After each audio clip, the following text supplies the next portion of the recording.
Baik, saya mulai saja ya karena sudah menunggu 10 menit. Baik, Assalamualaikum warahmatullahi wabarakatuh. Selamat siang. Apakah suara saya sudah terdengar jelas?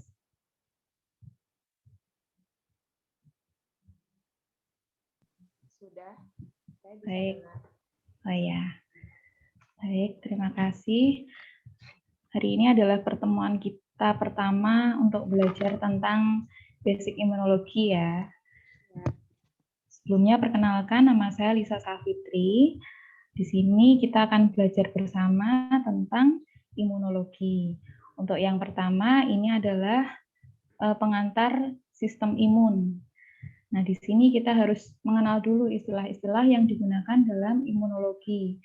Ada imunitas. Yang pertama, imunitas itu apa? Imunitas adalah pertahanan terhadap penyakit, terutama penyakit infeksi. Kemudian ada sistem imun, yaitu kumpulan sel-sel, jaringan, dan molekul-molekul yang berperan dalam pertahanan infeksi. Kemudian ada respon imun, yaitu reaksi yang terkoordinasi oleh sel-sel dan molekul yang berfungsi dalam pertahanan terhadap infeksi. Kemudian ada imunologi, yaitu ilmu yang mempelajari sistem imun, termasuk respon terhadap mikroba patogen dan kerusakan jaringan, serta peranannya terhadap penyakit. Fungsi fisiologi sistem imun yang paling penting adalah untuk mencegah serta membasmi infeksi. Jadi, respon imun ini itu sangat penting dari segi kesehatan. Secara dramatis itu digambarkan melalui pengamatan yang sering menunjukkan bahwa seseorang dengan kelainan respon imun akan rentan terhadap infeksi berat dan seringkali mengancam nyawa. Sebaliknya, merangsang respon imun terhadap mikroba melalui vaksinasi itu dianggap sebagai metode yang paling efektif untuk melindungi seseorang dari infeksi.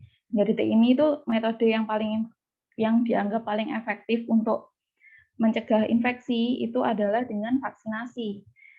Nah, dengan efektivitas vaksinasi itu beberapa penyakit infeksi di dunia itu sudah bisa diturunkan prevalensinya, seperti penyakit cacar, penyakit polio itu bisa diturunkan, yang dulunya itu tinggi sekarang itu mulai terjadi penurunan. Nah, di sini adalah tabel tentang pentingnya sistem imun dalam keadaan sehat maupun sakit. Nah, di sini untuk peranan sistem imun yang pertama adalah pertahanan terhadap infeksi. Nah, dampaknya apa? Yaitu imunitas yang menurun menyebabkan peningkatan kerentanan terhadap infeksi, misalnya pada AIDS. Nah, vaksinasi itu meningkatkan pertahanan imun dan melindungi dari infeksi. Kemudian yang kedua ada pertahanan terhadap tumor. Dampaknya berpotensi untuk imunoterapi kanker. Kemudian yang ketiga, sistem imun dapat mencederai sel dan memicu timbulnya peradangan patologis.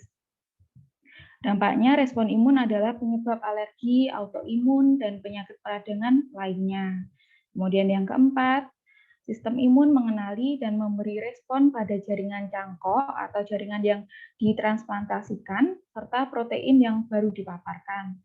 Dampaknya, respon imun merupakan halangan untuk transplantasi dan terapi gen, karena secara otomatis tubuh itu akan menolak transplantasi yang dianggap asing, karena kan transplantasi kan organ dari orang lain terus dimasukkan ke tubuh. Jadinya kan otomatis tubuh akan melawan seperti itu. Selanjutnya, nah ini adalah tabel bukti bahwa vaksinasi itu efektif untuk beberapa penyakit menular seperti difteri. Terus ini bisa ditunjukkan, ini adalah data dari Amerika Serikat ya. Jadi di Amerika Serikat itu sudah kasus untuk difteri itu ditunjukkan sudah 0 kasusnya. Begitu juga dengan yang polio, ini tahun 2014 itu sudah tidak ada kasus difteri maupun polio. Untuk yang rubella ini masih ada 2 kasus, yang tetanus 8 kasus. Jadinya ini dari 206.000 sekian di tahun 1921 bisa jadi 0 kasus di tahun 2014 karena efektivitas dari vaksinasi. Selanjutnya, imunitas alami dan adaptif. Jadi, imunitas itu macamnya itu ada imunitas alami dan imunitas adaptif. Mekanisme pertahanan inang terdiri dari imunitas alami yang memberikan perlindungan segera terhadap infeksi dan imunitas adaptif yang berkembang lebih lambat, namun memberikan perlindungan yang lebih spesialistik terhadap infeksi. Ini sinonimnya ya, jadi imunitas alami itu sama dengan imunitas bawaan, sama dengan imunitas non-spesifik, sama dengan natural immunity, sama dengan native immunity, sama dengan innate immunity. Jadi nanti misalnya baca buku, itu kalau nemu istilah-istilah ini, itu sama. Pengertiannya imunitas alami. Soalnya ada beberapa buku yang nyebutnya innate immunity, ada yang beberapa buku nyebutnya natural immunity gitu. Jadi ini adalah sinonimnya. Kemudian kalau yang imunitas adaptif itu sama dengan imunitas spesifik, sama dengan imunitas yang didapat. Sistem imun adaptif itu terdiri dari limfosit dan produk-produknya, misalnya antibodi. Nah, setiap bahan yang secara spesifik dapat dikenali oleh limfosit dan antibodi itu disebut dengan antigen. Jadi ada antibodi, ada antigen. Kalau antigen itu bahan yang secara spesifik dikenali oleh limfosit dan antibodi. Nah, ini adalah mekanisme dari innate dan adaptive immunity. Di mana innate immunity itu apa saja? Innate immunity itu ada epithelial barrier, ada sel mass, ada fagosit, terus ada sel-sel dendritik, ada sistem komplement, ada NK cell. NK itu natural killer cell, dan ILC. ILC itu innate lymphoid cell. Nah, untuk yang innate immunity, ini dia itu tentara pertama. Jadi dia itu kerjanya itu yang paling, dia itu tentara terdepan gitu. Jadi dia kerjanya 0 sampai 12 jam. Jadi ketika ada paparan antigen, misalnya bakteri atau virus, nah itu tentara yang pertama maju itu yang innate immunity ini. Jadi dia kerjanya 0 sampai 12 jam. Nah, selanjutnya ada adaptive immunity. Adaptive immunity ini kerjanya 12 sampai 5 hari dan seterusnya. Jadi selepas 12 jam itu yang bekerja sudah bukan innate lagi, tapi yang adaptive immunity. Nah, adaptive immunity ini itu ada dua macam. Ada B limfosit, ada T limfosit, atau limfosit B dan limfosit T. Di mana limfosit B ini nanti akan melakukan diferensiasi menjadi sel-sel plasma, di mana sel-sel plasma ini akan menghasilkan antibodi. Sedangkan yang limfosit T, dia itu akan melakukan diferensiasi dan terbentuk sel T efektor. Selanjutnya, tipe-tipe imunitas adaptif. Dua jenis imunitas adaptif itu ada imunitas humoral dan imunitas seluler. Jadi dibagi lagi ya. Kalau yang awal itu tadi kan imunitas kan dibagi dua, innate dan adaptif. Nah, adaptif ini itu dibagi jadi dua lagi, imunitas humoral dan imunitas seluler. Nah, keduanya ini diperantarai oleh sel-sel dan molekul yang berbeda dan masing-masing dirancang untuk memberikan pertahanan terhadap mikroba ekstraseluler dan mikroba intraseluler. Untuk yang imunitas humoral, itu diperantarai oleh protein yang dinamakan dengan antibodi. Antibodi ini diproduksi oleh sel-sel yang disebut dengan limfosit B. Kalau yang imunitas seluler itu pertahanan terhadap mikroba intraseluler yang diperantarai oleh sel limfosit T. Jadi dari sini bisa disimpulkan bahwa imunitas humoral itu sama yang bekerja adalah limfosit B, kalau yang imunitas seluler itu yang bekerja adalah limfosit T. Seperti itu. Nah, ini untuk bagian humoral immunity dan cell mediated immunity atau imunitas seluler. Di sini humoral immunity, jadi mikrobanya itu adalah mikroba-mikroba ekstraseluler. Kemudian yang merespon adalah limfosit B. Selanjutnya, efektor mekanisme atau prosesnya itu dari limfosit B itu akan mensekretkan atau mensekresikan antibodi. Yang fungsi antibodi itu adalah untuk memblok infeksi dan mengeliminasi mikroba-mikroba ekstraseluler. Kemudian untuk yang ini, imunitas seluler, itu ada dua macam, yaitu mikroba yang masih hidup di dalam makrofag dan mikroba intraseluler contohnya adalah virus kalau yang intraselular mikroba itu. Nah, kalau yang ini, yang warnanya hijau ini itu mikroba yang masih hidup di dalam makrofag. Nah, dia itu yang merespon adalah limfosit T helper. Kemudian limfosit T helper itu akan mengaktifasi makrofag sehingga nantinya untuk mikrobanya akan dieliminasi oleh sistem fagositosis. Sedangkan yang ini intraselular mikroba contohnya adalah virus. Nah, itu direspon oleh limfosit T sitotoksik. Jadi bedanya itu, kalau yang tadi itu yang respon adalah limfosit T helper, kalau yang virus itu yang respon adalah limfosit T sitotoksik. Kemudian limfosit T sitotoksik tadi itu akan membunuh sel yang terinfeksi. Jadi yang dibunuh tidak hanya mikroba atau virusnya, tapi yang dibunuh adalah sel yang sudah terinfeksi. Seperti itu. Imunitas pada seseorang itu dapat diinduksi oleh imunitas pada seseorang dapat diinduksi oleh infeksi atau vaksinasi yang disebut dengan imunitas aktif, atau bisa juga diberikan pada seseorang melalui transfer antibodi atau limfosit dari seseorang yang terimunisasi aktif atau imunitas pasif. Pengertiannya di sini yang imunitas aktif itu adalah imunitas yang terbentuk ketika kita terserang virus atau bakteri secara langsung, maka tubuh itu akan membentuk kekebalan terhadap bakteri atau virus yang masuk ke tubuh kita secara langsung. Nah, selain infeksi secara langsung, itu bisa juga melalui vaksinasi. Contohnya seperti sekarang ini, yang lagi booming itu kan vaksinasi COVID itu.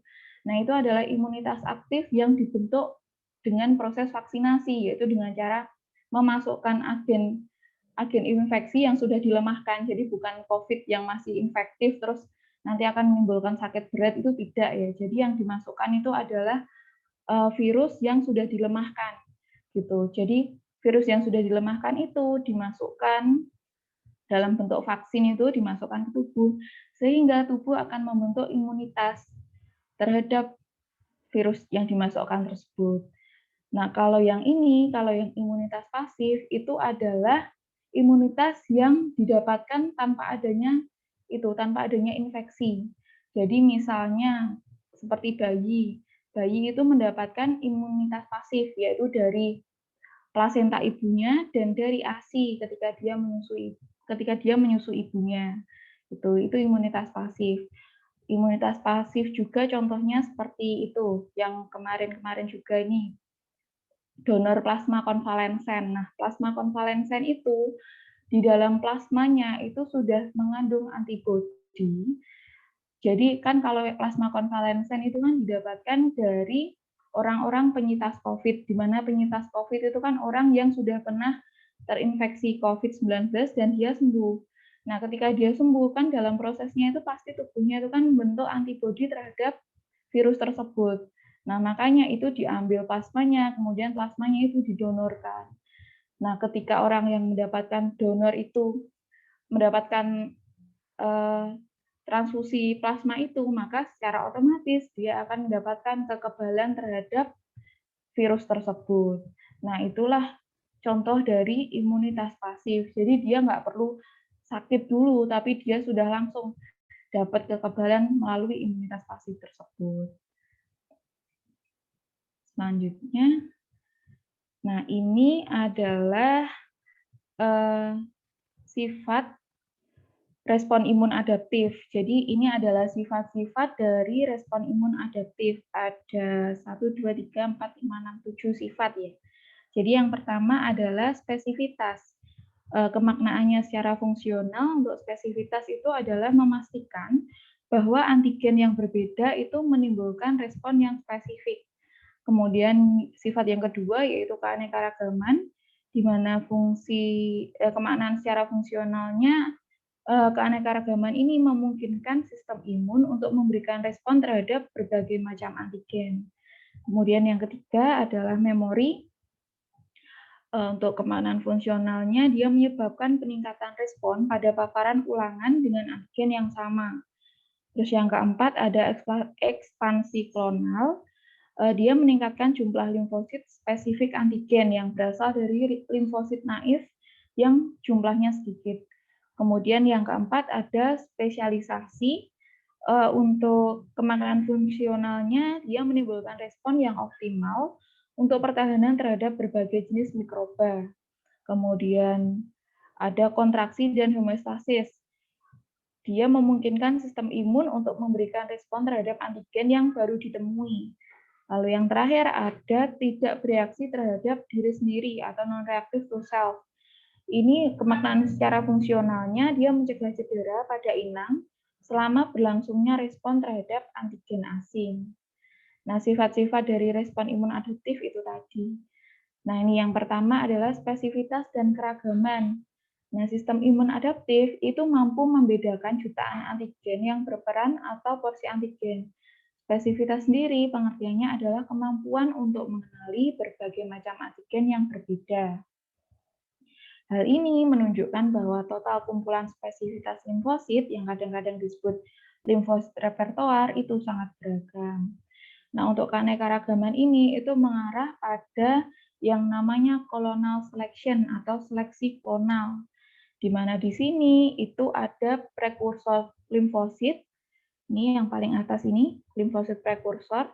Nah, limfosit prekursor ini itu dia memunculkan klon limfosit dengan beragam reseptor yang muncul di organ limfoid generatif.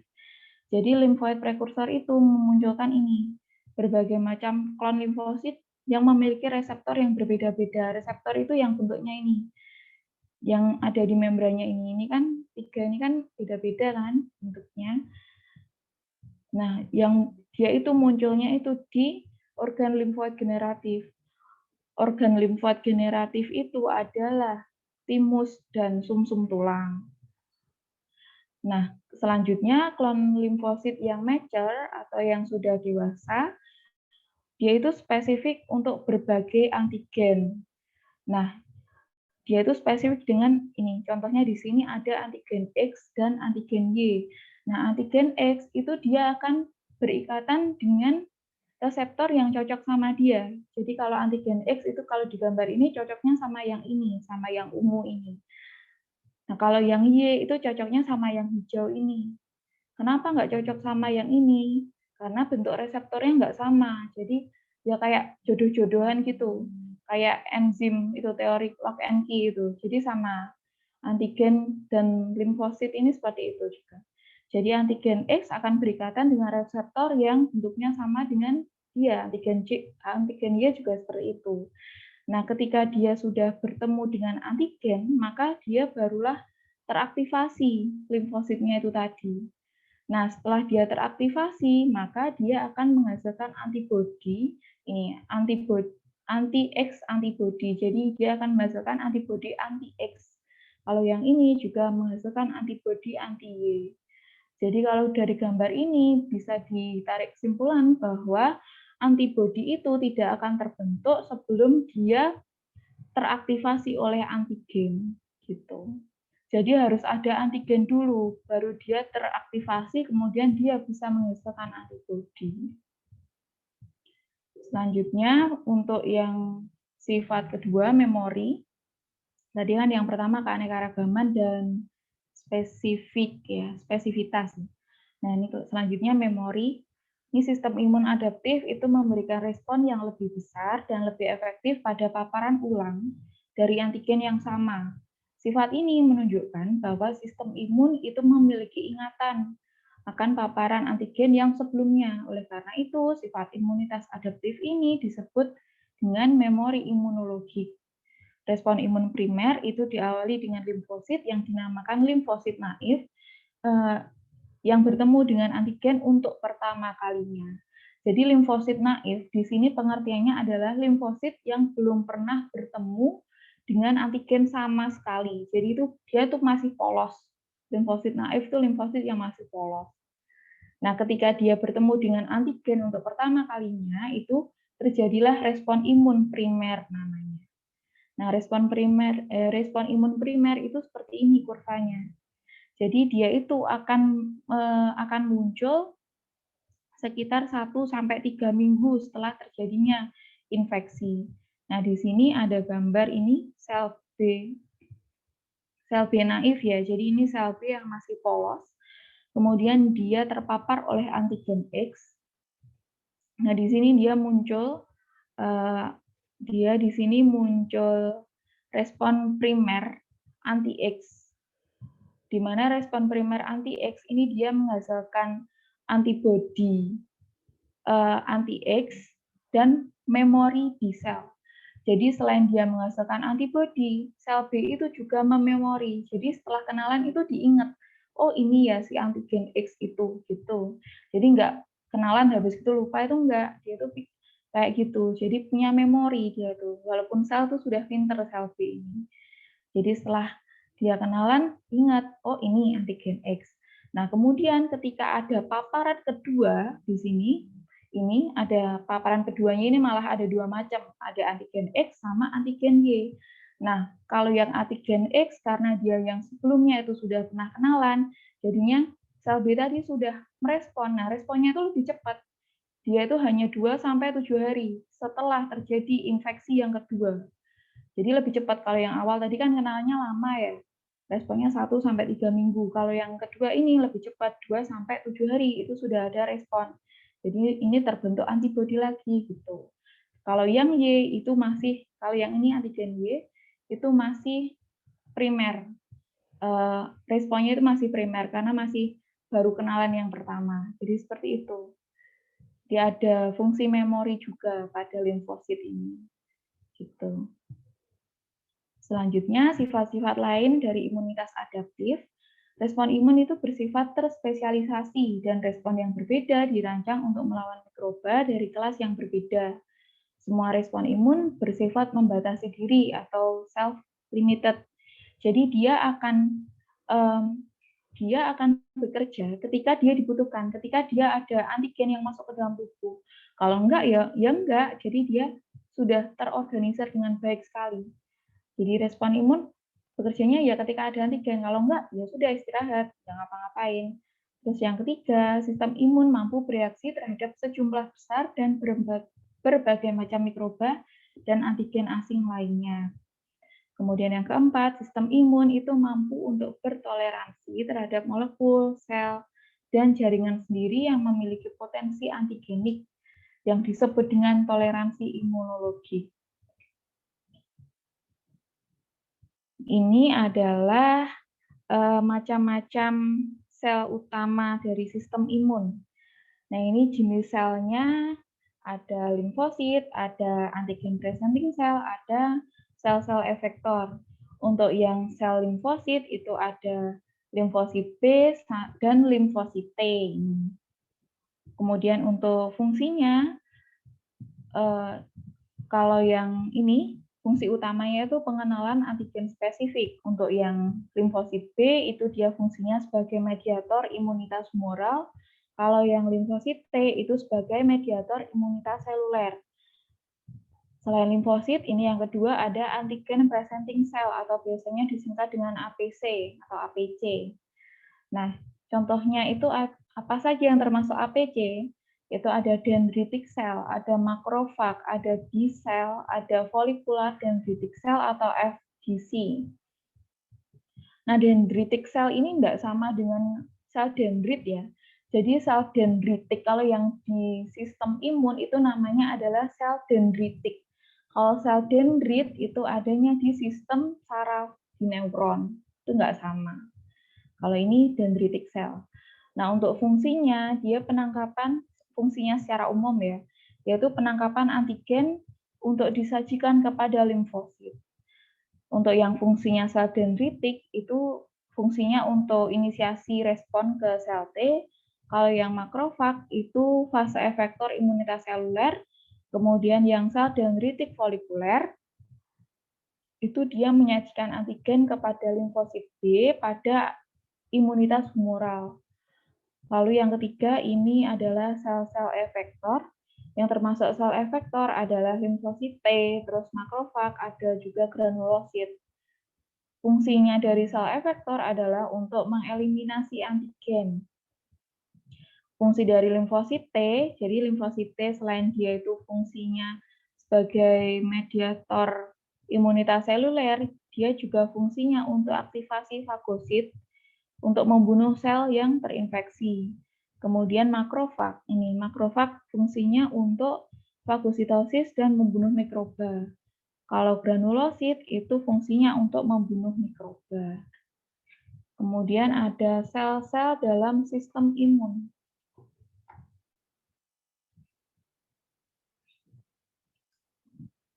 Sel-sel dari sistem imun yang pertama ada limfosit yang tadi.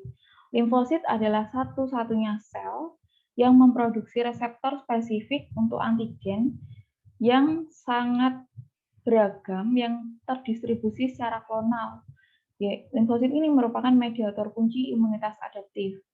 Sel-sel limfosit itu dibedakan dari protein permukaan yang diidentifikasi dengan panel antibodi monoklonal. Standar dari nomenklatur untuk protein permukaan ini itu namanya cluster of differentiation atau disingkat dengan CD yang ditandai dengan angka. Ada CD4, ada CD8, dan CD yang lain-lain. Pokoknya CD terus gandengannya angka mesti. Nah, kemudian ini adalah kelas limfosit. Nah, ini ada limfosit B, terus ada T helper limfosit, terus ada juga sitotoksik T limfosit atau CTL, ada limfosit T regulator. Nah, di sini pengenalan antigennya, jadi mikroba, terus dia akan berkenalan dengan sel B limfosit, kemudian dia akan membentuk antibodi. Ini fungsi efektornya ini.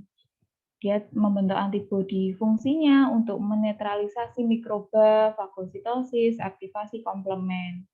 Sedangkan yang ini, limfosit T helper, itu pengenalan antigennya itu, antigen mikrobialnya disajikan oleh antigen presenting cell.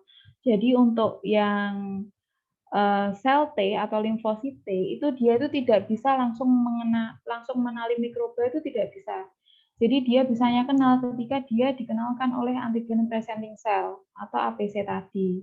Contohnya APC tadi apa? Kan ada sel dendritik dan lain-lain itu tadi. Nah, setelah T helper limfosit ini berkenalan dengan mikrobial antigen melalui APC, dia akan menghasilkan sitokin. Nah, sitokin ini dia fungsinya macam-macam. Ada yang berfungsi sebagai aktivasi makrofag, ada yang berfungsi untuk inflamasi atau peradangan, ada juga yang berfungsi untuk aktivasi sehingga terjadi proliferasi dan diferensiasi dari sel T dan sel B limfosit. Kemudian ini ada CTL atau sitotoksik T limfosit, di mana ini untuk pengenalan antigennya sel terinfeksi menyajikan antigen mikroba. Kemudian ini kalau yang CTL itu dia langsung membunuh sel yang terinfeksi. Gitu. Dia nggak hanya membunuh mikrobanya, tapi dia juga membunuh selnya yang terinfeksi. Kalau yang limfosit T regulator, dia itu berfungsi untuk mensupresi respon imun. Kemudian ini adalah maturasi dari limfosit, maturasi atau pematangan limfosit. Jadi limfosit itu berkembang dari prekursor dalam organ limfoid generatif. Organ limfoid generatif itu ada dua ini, ada bone marrow atau sumsum tulang dan timus. Nih, generatif limfoid organ. Nah, selanjutnya, limfosit yang mature atau yang matang, itu dia akan memasuki organ limfoid perifer, di mana mereka akan merespon antigen asing yang kemudian dia akan beredar kembali ke dalam darah dan limfa. Sebagian besar sel B immature itu dia akan meninggalkan sumsum tulang dan menyelesaikan pematangan mereka dalam limfa. Tapi kalau di sini itu tidak ditampilkan gambarnya.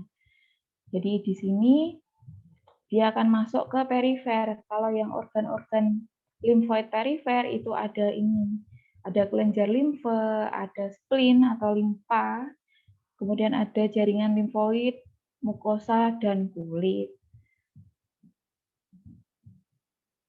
Jadi pematangannya tadi ada di bone marrow dan timus. Kalau yang sel B itu pematangnya di bone marrow, kalau yang sel T itu pematangnya di timus. Biasanya kalau saya nginget-nginget itu kalau limfosit B kan depannya B, jadinya itu bone marrow. Kalau limfosit T depannya T kan, thymus gitu. Sama dengan letak tempat dia maturasi. Nah, kemudian ini adalah tahapan dalam kehidupan limfosit. Kalau yang gambar A ini, limfosit naif, itu dia akan mengenali antigen asing untuk memulai respon imun adaptif. Limfosit naif perlu sinyal selain antigen untuk berproliferasi dan berdiferensiasi menjadi sel efektor. Sinyal tambahan ini tidak ditampilkan. Sel efektor yang berasal dari sel-sel naif berfungsi untuk memberantas antigen. Sel-sel efektor dan garis keturunan limfosit B adalah sel plasma yang mensekresi antibodi. Sedangkan yang sel-sel efektor dari garis keturunan limfosit T itu dia menghasilkan sitokin. Jadi bedanya dari limfosit B dan limfosit T itu. Kalau limfosit B itu dia menghasilkan antibodi, kalau yang limfosit T dia akan menghasilkan sitokin sebagai efektornya. Kemudian kalau yang gambar B, ini adalah ringkasan karakteristik dari sel naif, efektor, dan memori. Kalau yang ini, limfosit T, migrasinya itu cenderung menuju ke kelenjar limfoperifer untuk sel naifnya. Kalau yang limfosit efektor atau limfosit yang telah teraktivasi, itu migrasinya itu cenderung menuju ke jaringan yang mengalami inflamasi. Kalau yang limfosit memori, migrasinya dia heterogen.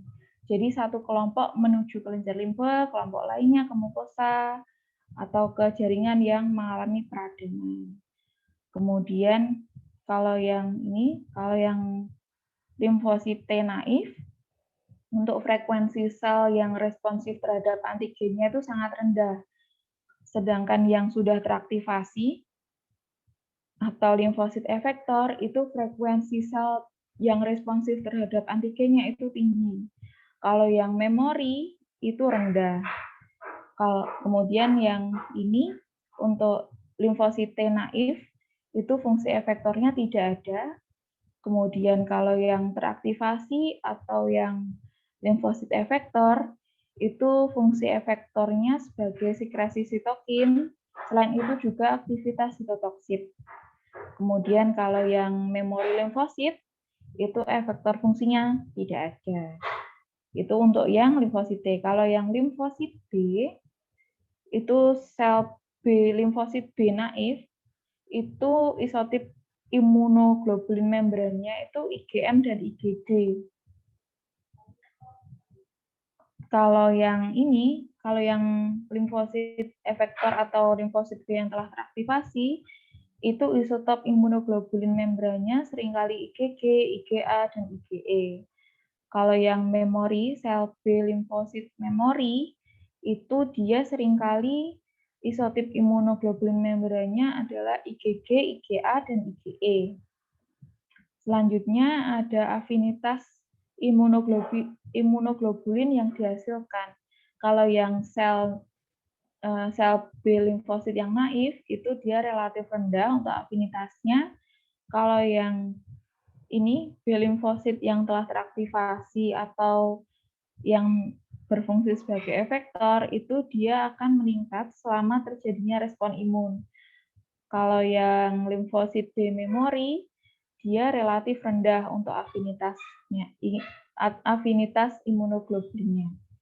Kemudian kalau ini yang B limfosit yang naif itu efektor fungsinya tidak ada. Kalau yang teraktivasi atau yang limfosit efektor itu fungsi efektornya sebagai sekresi antibodi. Kalau yang memori limfosit B fungsi efektornya tidak ada. Ketika limfosit naif mengenali antigen mikroba dan juga menerima sinyal tambahan yang diinduksi oleh mikroba, limfosit spesifik antigen tersebut akan berproliferasi atau mengalami pembelahan yang terus-menerus menjadi sel efektor dan sel-sel memori. Sel limfosit naif itu mengekspresikan reseptor untuk antigen namun tidak tapi tidak melakukan fungsi-fungsi yang diperlukan untuk mengeliminasi antigen.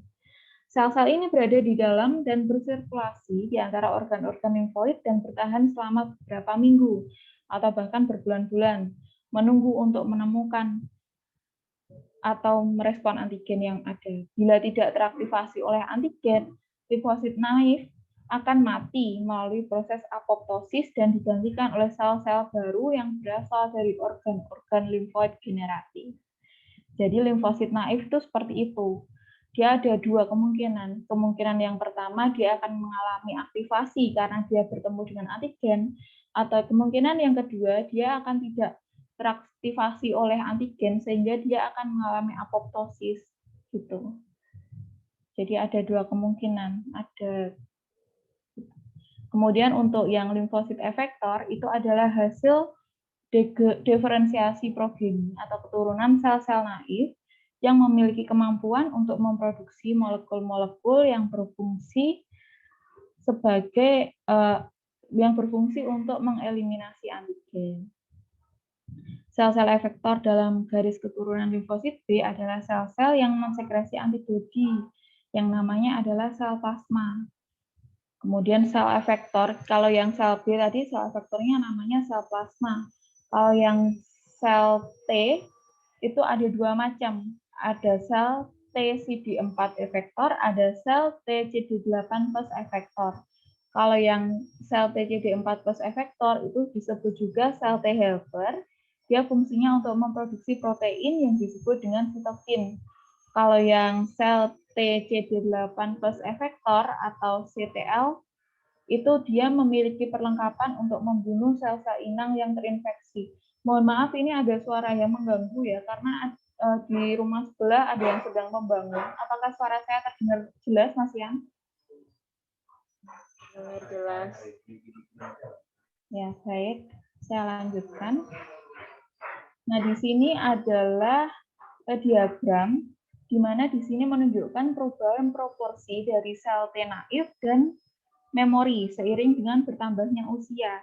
Jadi di sini bisa dilihat bahwa semakin bertambahnya usia, maka sel-sel dari sel memori itu akan semakin meningkat. Dan sel-sel yang T naif tadi itu semakin menurun. Karena apa? Yaitu tadi, karena kan semakin bertambah usia, maka kan semakin banyak juga yang sudah terpapar dengan kita. Jadi antigen yang kita peroleh kan semakin banyak. Semakin hari kan semakin terpapar ini, itu. Terus dapat vaksinasi, dapat imunisasi, dan lain-lain. Jadi semakin tambah usia, maka sel T memorinya akan semakin naik, sedangkan yang sel T naifnya akan semakin turun. Ini kan sebagai kompensasi ya. Jadi yang satunya naik, satunya turun. Selanjutnya ada sel penyaji antigen atau antigen presenting cell atau disingkat dengan APC. Pintu masuk yang umum untuk mikroba itu biasanya kulit, traktus gastrointestinal, dan traktus respiratoris yang mengandung APC khusus yang terletak pada lapisan epitel yang menangkap antigen. Kemudian dia akan membawanya ke jaringan limfoid perifer serta menyajikannya kepada limfosit. Jaringan limfoid perifer tadi apa saja? Ada limpa, ada apa tadi?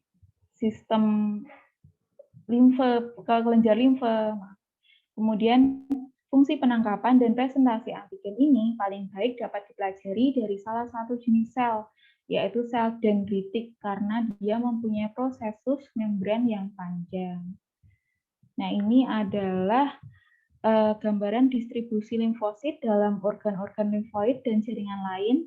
Bisa dilihat di sini bahwa yang paling tinggi adalah di pembuluh limfa, di kelenjar limfe. Ini ada 190 kali 10 pangkat 9. Kemudian peringkat 2-nya ada di spleen atau di limpa. Kalau yang di bone marrow, di intestine ini sama ya, 50 kali 10 pangkat 9. Kemudian jaringan sistem imun. Nah, ini adalah gambaran dari pembuluh limpa atau kelenjar limpa, morfologi dari kelenjar limpa. Untuk yang gambar A, ini adalah diagram skematis yang menunjukkan organisasi struktural dari kelenjar limfa. Nah, di sini ada B-cell zone, ada T-cell zone, germinal center, medula, dan lain-lain. Kemudian kalau yang gambar B, itu ini pengamatan dari mikroskop cahaya yang menunjukkan penampang dari kelenjar limfa dengan banyak folikel di daerah korteks. Daerah korteks itu yang di daerah tepi korteks. Nah, beberapa di antaranya mengandung daerah pusat yang terwarnai sedikit, yaitu di daerah germinal center. Daerah germinal center di sini. Kalau yang gambar ini itu adalah morfologi limfa. Kalau yang ini itu kelenjar limfa, kalau yang ini adalah limfa, spleen. Kalau yang gambar A itu menunjukkan gambar secara skematis yang menunjukkan arteriolimfa yang dikelilingi oleh selubung limfoid paraarteriolar. Kalau yang gambar B ini, gambar ini itu adalah pengamatan dari mikroskop cahaya pada bagian limfa yang menunjukkan arteriol serta folikel dengan pusat germinal atau germinal center. Jaringan sistem imun itu terdiri dari organ limfoid generatif, di mana limfosit B dan T mengalami maturisasi atau pematangan dan menjadi kompeten untuk merespon antigen, serta organ limfoid perifer di mana respon imun adaptif terhadap mikroba itu diawali. Di sini ada organ limfoid perifer. Organ limfoid perifer itu terdiri atas kelenjar limfa, dan sistem imun kutaneus dan mukosa yang tersusun sedemikian rupa sehingga memacu perkembangan respon imun adaptif. Di dalam organ limfoid perifer, limfosit T dan B itu terpisah ke dalam kompartemen anatomis yang berbeda. Kelenjar limfa adalah agregat noduler berkapsul dari jaringan limfoid yang terletak di sepanjang saluran limfatik di seluruh tubuh. Cairan secara terus-menerus keluar dari pembuluh darah di seluruh lapisan epitel dan jaringan ikat, serta sebagian besar organ parenkim. Cairan yang keluar tersebut itu dinamakan dengan limfe. Di kelenjar limfa, untuk yang limfosit B, itu dia letaknya tersembunyi di dalam folikel, letaknya di bagian perifer atau di bagian korteksnya. Kalau yang limfosit T, dia terkonsentrasi di luar, namun berada dekat dengan folikel, yaitu di parakorteks. Jadi dua limfosit ini letaknya tidak sama ya, satunya di korteks, satunya di parakorteks. Kemudian ada limpa. Limpa adalah suatu organ di dalam perut dengan vaskularisasi yang banyak, yang memiliki peran yang sama dalam respon terhadap antigen yang dibawa melalui limfa. Sistem imun kutaneus dan sistem imun mukosa adalah suatu kumpulan jaringan limfoid dan APC yang berada dalam dan di bawah lapisan epitel kulit, gastrointestinal, dan traktus respiratoris. Nah, ini adalah gambar dari sistem imun mukosa. Diagram skematis sistem imun mukosa ini contohnya adalah usus kecil sebagai contohnya.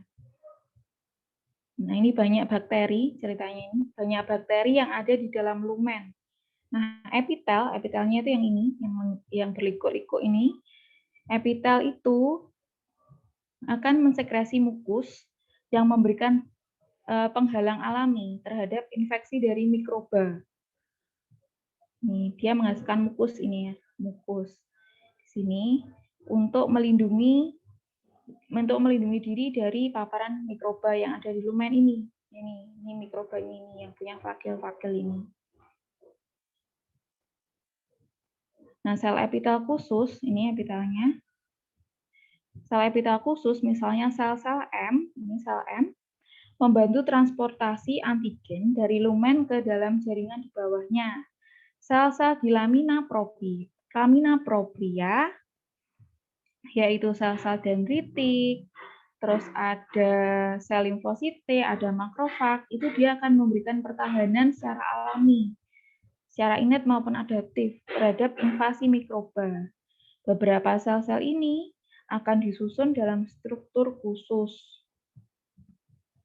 seperti plak Peyer di dalam usus halus. Salah satu contoh imunoglobulin yang diproduksi di sini adalah imunoglobulin A. Imunoglobulin A, dia diproduksi oleh plasma sel. Plasma sel tadi kan diferensiasi dari sel B, tuh, IgA. Selanjutnya ini adalah segregasi dari limfosit T dan B di berbagai area organ limfoid primer. Untuk yang A, ini adalah diagram skematis yang menggambarkan jalur limfosit T dan B yang naif bermigrasi ke area yang berbeda di dalam kelenjar limfa. Gambarnya. Kalau yang B ini adalah gambaran di mikroskop ya. Kalau yang T cell zone itu ditunjukkan dengan gambar merah. Kalau yang B cell zone itu gambar yang hijau ini, dia letaknya di korteks, di tepi. Resirkulasi limfosit dan migrasi ke jaringan.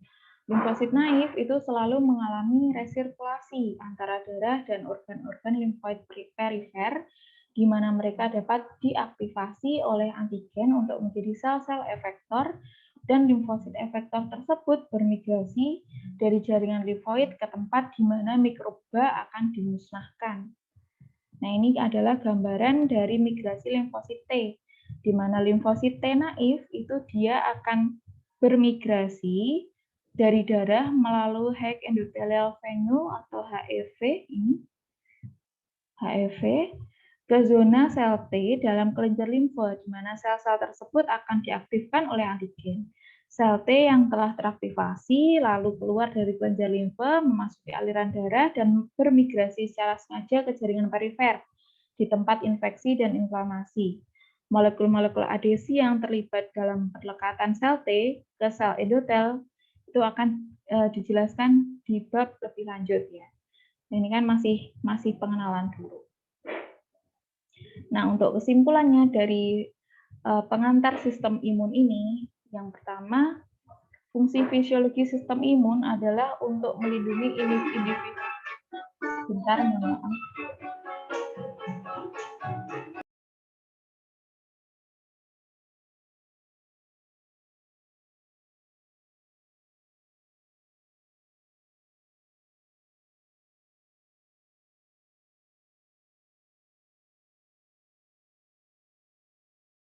Mohon maaf, ada orang mengamen. Saya lanjutkan ya untuk kesimpulannya. Jadi kesimpulan yang pertama, fungsi fisiologi sistem imun adalah untuk melindungi individu terhadap infeksi. Imunitas alami adalah lini pertahanan pertama yang dilakukan oleh sel-sel dan molekul yang selalu hadir dan siap untuk menghilangkan mikroba infeksius.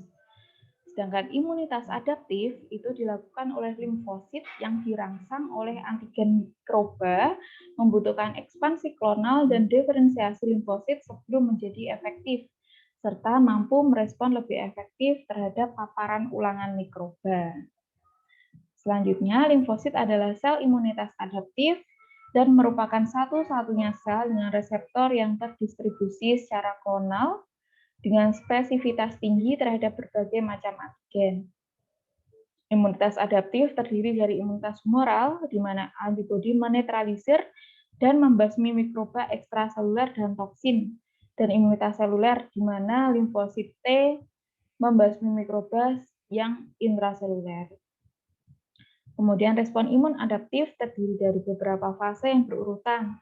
Jadi ada fase pengenalan antigen oleh limfosit, ada aktivasi limfosit untuk berproliferasi atau membelah secara terus-menerus, dan berdiferensiasi menjadi sel efektor dan memori, kemudian pemusnahan mikroba, terus penurunan respon imun, dan memori yang berumur panjang. Lalu populasi limfosit yang berbeda mempunyai fungsi yang berbeda dan dapat dibedakan dengan ekspresi permukaan molekul membran tertentu.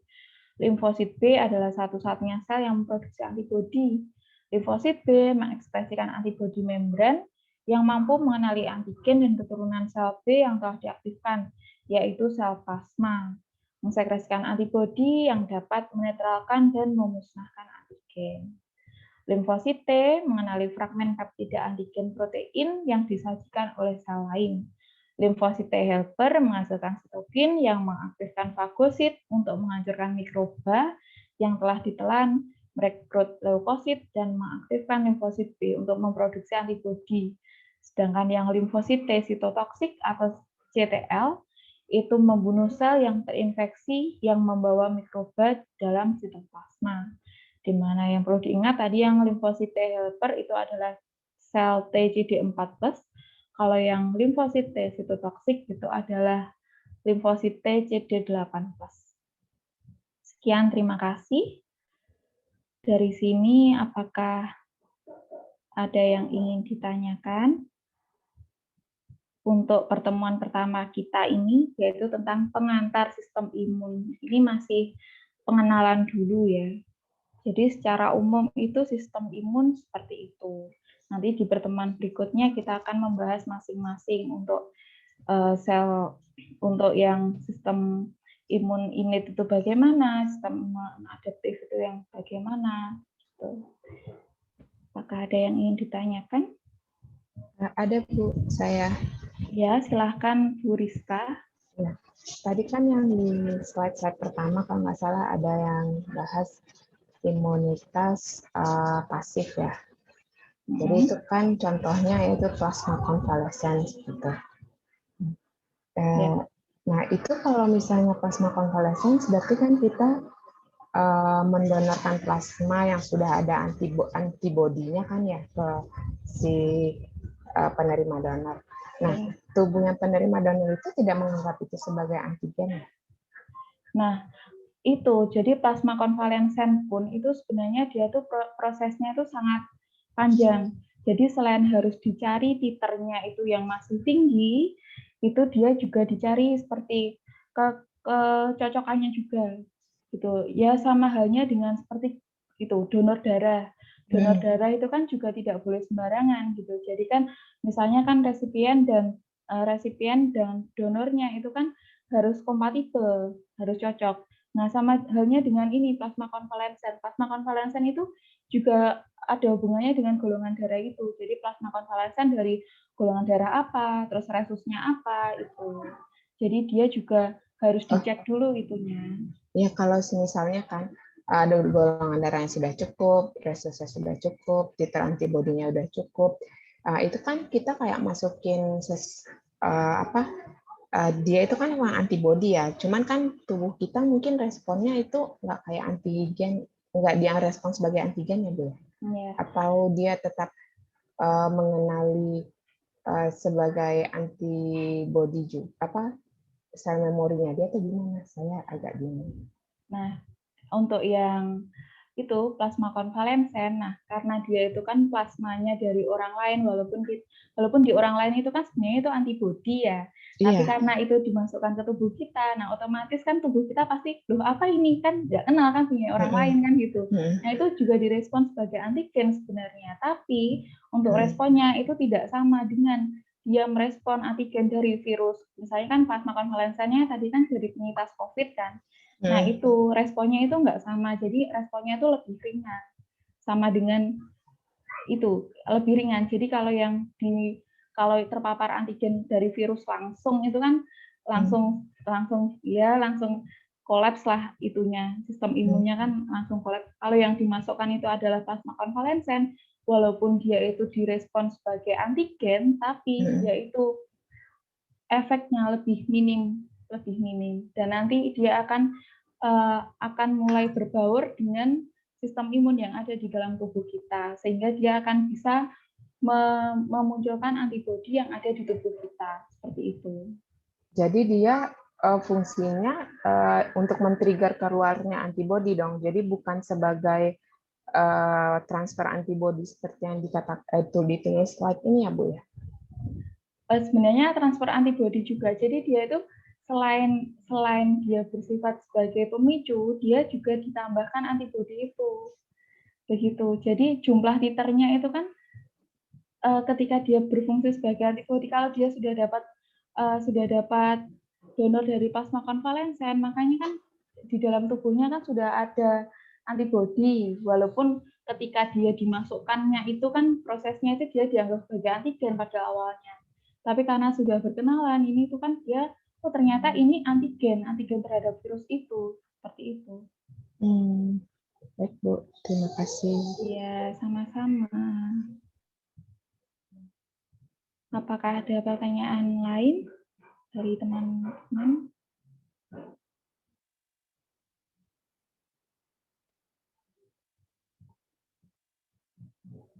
Satu lagi Bu, boleh? Ya, silahkan. Tidak apa-apa. Tadi kan Ibu bilang kan kalau limfosit itu dia tadi kayak slide keberapa ya, kalau limfositnya udah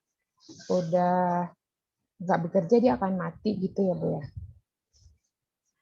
Itu yang limfosit naif tadi ya? Iya, jadi kan limfosit naif itu kalau dia tidak menemukan antigen dia akan mati gitu ya Bu. Gitu ya Bu. Nah, itu tuh sebenarnya ada kaitan sama titer gitu nggak sih Bu? Tadi kan Ibu bahas titer, saya jadi kepikiran. Jadi misalnya kayak tadi kan Ibu bilang kan juga kita titernya apa untuk ngecek titer untuk convalescence gitu kan. Jadi saya kepikiran apakah misalnya kita terinfeksi terus tiba-tiba titer kita kan tiba-tiba kan awal terinfeksi misalnya maaf ya Bu agak berisik anak saya. Tidak apa-apa. Misalnya pas awal terinfeksi titer kita 10 tapi lama-lama dia jadi rendah gitu ya Bu ya. Bisa jadi rendah, apakah itu mekanismenya kayak yang naif tadi karena tidak ada respon antigen ya udah dia mati aja gitu ya Bu? Tidak sama. Jadi kalau yang sel limfosit naif dia itu gini, memang dia itu belum teraktivasi, dia itu belum bisa melakukan tugasnya kalau yang sel T naif karena kan dia kan belum mature. Dia belum mature. Nah, mature-nya itu kan ketika dia bertemu dengan antigen. Seperti itu. Jadi ketika dia limfosit naif itu tadi dia ketemu sama antigen, maka terjadilah aktivasi sehingga dia bisa membentuk antibodi. Seperti itu. Nah, kalau yang titer itu ya produknya itu antibodinya itu titer. Nah, ya produknya tapi bisa turun itu karena memang si sel kita udah nggak ketemu lagi sama antigen ya Bu ya, jadi nggak diproduksi, jadi jumlahnya yang ada itu aja gitu. Ya, benar. Jadi memang sifatnya dari antibodi itu seperti itu. Tadi di slide ini juga saya sebutkan. Nah ini. Iya, jadi sistem imun itu dia itu bisa membatasi dirinya sendiri. Jadi ketika tidak ada apa-apa, ya otomatis dia sudah istirahat mereka. Tapi nanti kalau ada lagi, ya sudah tentaranya dikerahkan lagi, dikeluarkan semua gitu. Berarti kalau kita donor konvalesen, titer antibodi kita bisa turun ya Bu ya? Karena kan itu kita ngambil plasma yang apa antibodi yang dari tubuh kita kasih ke orang lain, ya nggak Bu? Kalau perhitungan titer itu setahu saya ya walaupun didonorkan itu kok tetap ya. Kalau jadi pemahaman saya tetap. Itu kan sebenarnya kan setelah kita terinfeksi kita nggak misalnya anggap kita tidak memproduksi lagi antibodi ya Bu ya tadi kan berarti nggak ada sel T yang akan mature lagi kan, jadi dia tetap naif gitu. Terus tiba-tiba misalnya saya mendonorkan terus itu saya plasma saya, berarti jumlahnya berkurang dong karena kan nggak ada lagi produksi. Iya, jadinya kan plasma konvalesen itu kan tidak bisa itu. Kalau dulu zaman COVID-nya itu masih heboh banget itu, titernya itu nggak turun katanya. Dalam 3 bulan itu masih bisa transfusi titer kan, transfusi plasma. Kalau plasma konvalesen kan ya nunggu orangnya sembuh dulu, terus dicek ini itunya gitu ya kan, nggak boleh langsung sembuh terus langsung kan nggak boleh. Nah katanya 3 bulan itu dulu itu plasmanya titernya itu belum turun, tapi di akhir-akhir ini itu dalam rentang 1 bulan itu titernya sudah turun katanya. Jadi gitu. Berarti karena nggak diproduksi lagi ya Bu, karena nggak ada yang men-trigger. Iya, jadi sudah nggak ada antigen yang masuk lagi, jadinya ya sudah istirahat ya. Jadi kalau kita berikan, berarti kemungkinan titer antibodi kita turun. Yang tersisa adalah sel memori, gitu ya Bu ya? Iya betul. Ya, sel T-nya tadi ya? Sel memori itu dia fungsinya ketika ada infeksi ulang, itu nanti dia akan, sudah kenal, ya sudah langsung hajar gitu. Karena kan sudah tahu. Beda lagi kalau pertama kali terinfeksi itu pasti kan itu nggak karuan kan, itunya respon tubuhnya yang demam lah, gini gitu. Seperti itu. Baik, Bu. Terima kasih ya, Bu. Ya, sama-sama. Apakah ada pertanyaan lagi untuk dari teman-teman?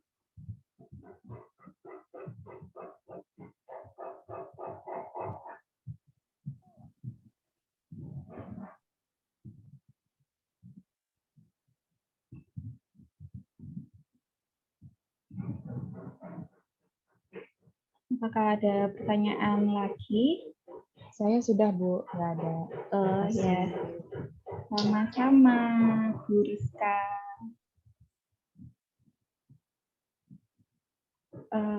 Kalau tidak ada pertanyaan, boleh saya akhiri? Boleh, Bu. Oh, boleh. Besok kita sambung lagi ya.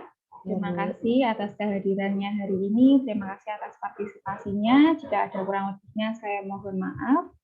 Saya akhiri. Selamat siang. Wassalamualaikum warahmatullahi wabarakatuh. Waalaikumsalam warahmatullahi wabarakatuh. Waalaikumsalam warahmatullahi wabarakatuh. Terima kasih, Mbak.